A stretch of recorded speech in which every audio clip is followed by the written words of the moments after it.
దేవుని ఘనమైన పరిశుద్ధ నామంలో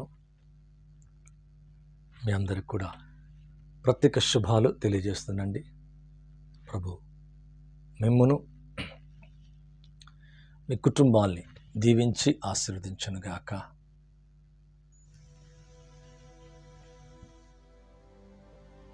చాలా మంచిదండి. మరి ఈ యొక్క నూతన సంవత్సరపు శుభాకాంక్షలు తెలియజేస్తున్నాను. 2025 మీ జీవితంలో దేవుడు అనేకమైన మేళ్లను కలగచేయునుగాక. మరి 24లో అనగా 2024 సంవత్సరంలో నవంబర్ మాసంలో 25థ్లో ఏమైతే సంభవించబోతున్నాయో వాటికై ప్రవచనాత్మకమైన సందేశాన్ని ఆల్రెడీ తెలియజేశాను ప్రియులరా.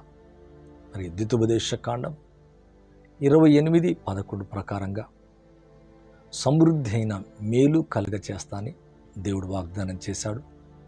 ఈ సంవత్సరం మీ జీవితంలో, మీ కుటుంబాలు, మీ వ్యక్తిగతంగా సమృద్ధి అయిన మేలు మీకు కలుగునుగాక.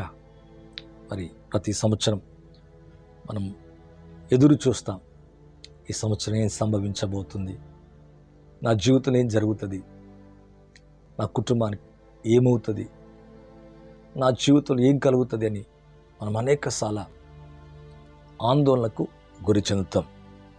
కానీ ప్రభు మంచి దేవుడు, ప్రేమగల దేవుడు. సంవత్సరములు జరుగుతుండగా తన కార్యములను నూతన పరిచే దేవుడు తన దయా కిరీటాన్ని మన మీదుంచి సంవత్సరానికి కాదు, మన జీవితాన్ని, మన హృదయాన్ని, మన తలంపులను నూతన పరిచి నూతనమైన వాగ్దానములను అనుగ్రహిస్తాడు.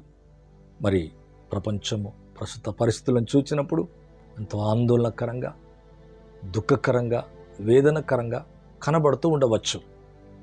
యుద్ధాలని, మరి అనేక రకాల సమస్యలు మనం చూస్తున్నాం. కానీ సర్వశక్తున నీడన విశ్రమించే మన జీవితాల్లో క్షేమాన్ని, నెమ్మది చూస్తాం. మరి మీ జీవితంలో 2025 ద్వితీయోపదేశకాండం 28:11 ప్రకారం మీ కుటుంబాలు, మీ జీవితాలు సమృద్ధి అయిన మేలు కలుగునుగాక. అంతేకాదండి, మరి మేలు చేయటకే దేవుడు మీకు తోడైండునుగాక. అధికమైన మేలు, ఇంతవరకు మీ జీవితంలో చూడనటువంటి మేలు, యోబు గ్రంథములో వ్రాయబడినట్టుగా రెండంతల మేలు. మరి ఈ పాస్ట్ లైఫ్లో అనగా 24వ సంవత్సరంలో నువ్వు చూడలేనటువంటి మేలును నీ జీవితంలో, నా జీవితంలో చూస్తాం. సమృద్ధి అయిన మేలు. షెపర్డ్ బుసిరి గారు కూడా ఒక విషయాన్ని మాట్లాడారు పిల్లరా. గుడ్ థింగ్స్ టు హ్యాపెన్ అంటే మంచి లేదా మేలు, దాని మీద ఒక సందేశాన్ని కూడా, గుడ్ థింగ్స్ అనే దాని మీద ఒక సందేశాన్ని కూడా ఈ ప్రవచనాన్ని విని మనం తెలియచేశాను.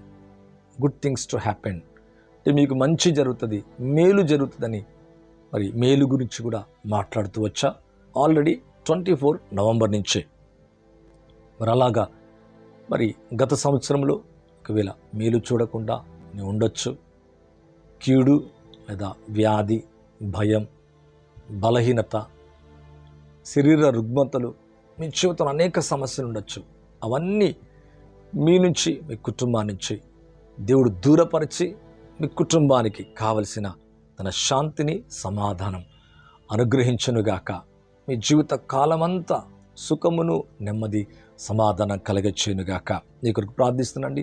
పరిశుద్ధుని తండ్రి, ఎవరైతే లైవ్లో పార్టిసిపేట్ అవుతున్నారు, ఎవరైతే లైవ్ వీక్షిస్తున్నారో వారందరి జీవితంలో దేనికి కలవరం చెందక, భవిష్యత్తు కొరకు 25వ సంవత్సరంలో ఏమీ సంభవింపబోతుందని ఆందోళన చెందక, కలవరపడక, భయపడక, మా జీవితంలో ఈ వాగ్దాన ప్రకారం, ఈ వాక్య ప్రకారం, మీరు తెలియజేసిన ప్రవచన వాగ్దాన ప్రకారం నన్ను, మమ్మల్ని ఆశీర్వదించమని, దీవించమని యేసు నామములో అడిగి వేడుకుంటున్నాను తండ్రి, ఆమేన్. నేను నమ్ముతున్నాండి మీ జీవితంలో ఈ ప్రవచన వాగ్దానాన్ని గనక మీరు పట్టుకున్నట్లయితే ద్వితీయోపదేశకాండం 28:11 సమృద్ధి అయిన మేలు నీ పంట పొలములో, నీ చేతి పనులలో, నీ ఉద్యోగములో, నీ గర్భఫలములో, నీ కుటుంబంలో, నీ వ్యక్తిగతంగా మరి అన్ని విషయాలు కూడా మేలును సమృద్ధిగా చూస్తావు, అధిక మేలు చూస్తావు.